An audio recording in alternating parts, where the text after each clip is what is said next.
So what I did, I forwarded this one's message to this one. I forwarded this one's message to this other person. So then I started fighting each other and all of that.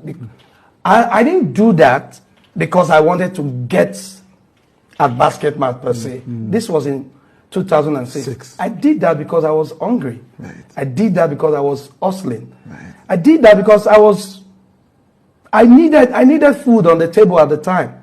As a result of the latest interview granted by AY the comedian regarding his relationship with Basketmouth, well, it's no longer a relationship, it's actually beef. We call it industry beef between Basketmouth and AY.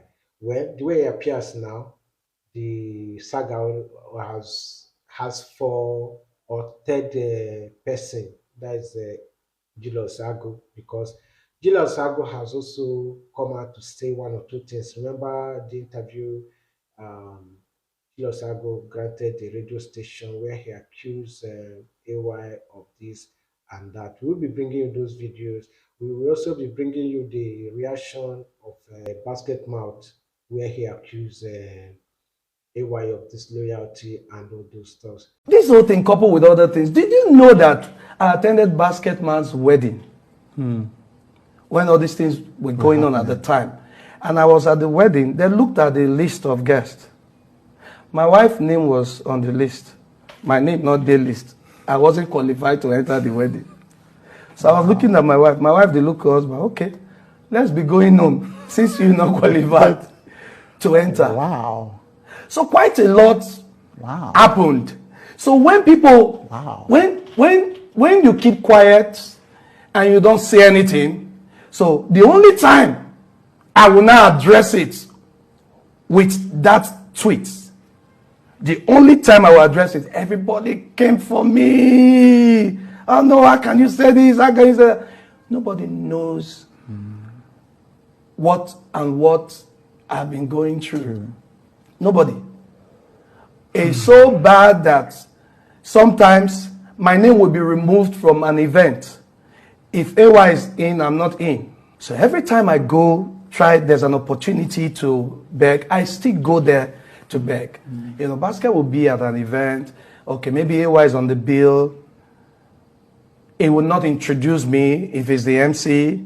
You know, the mic will be, I will just go and pick my mic on the floor. I will go and do my thing and whatever. It was that bad.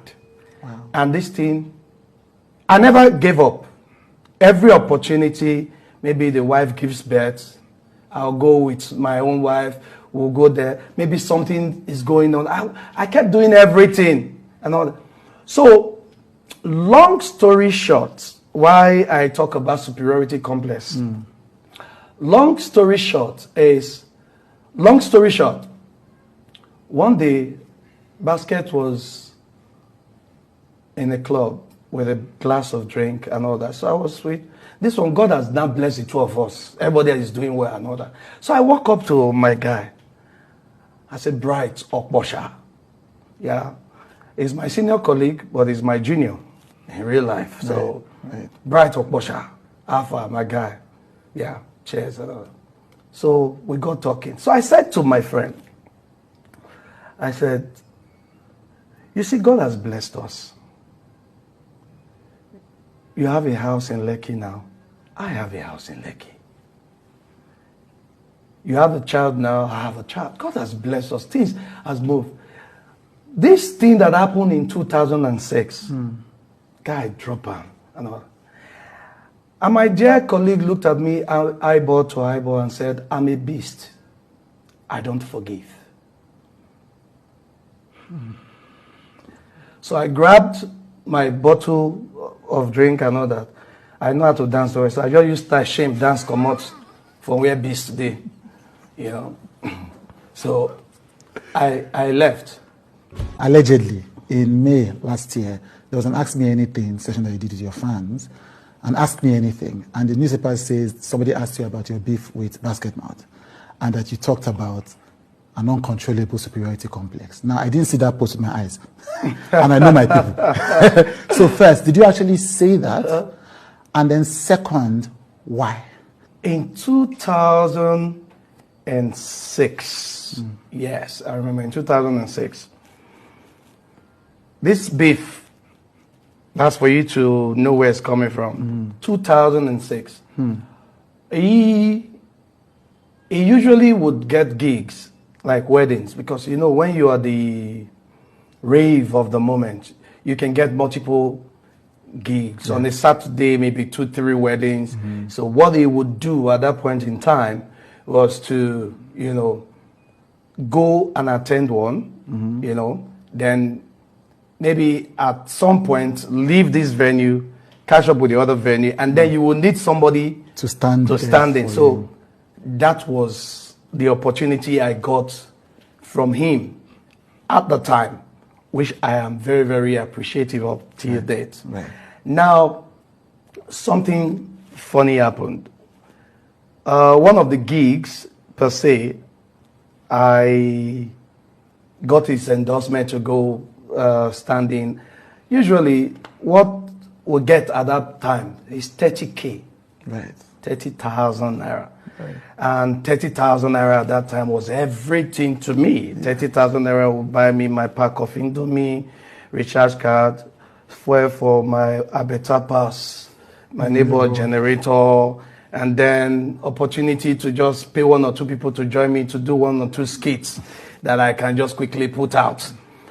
Okay, so I got this job, and the people, they were not really too happy seeing me around the venue. Right. Because they were expecting Basketmouth. a Basketmouth to come. Right.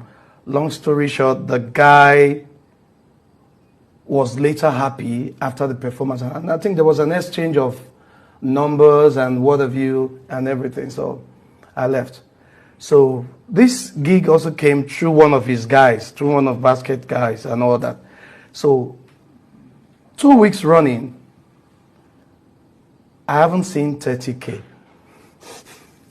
So, because I didn't see 30K, and I was starving in Ikbonri, Bachelor, nothing.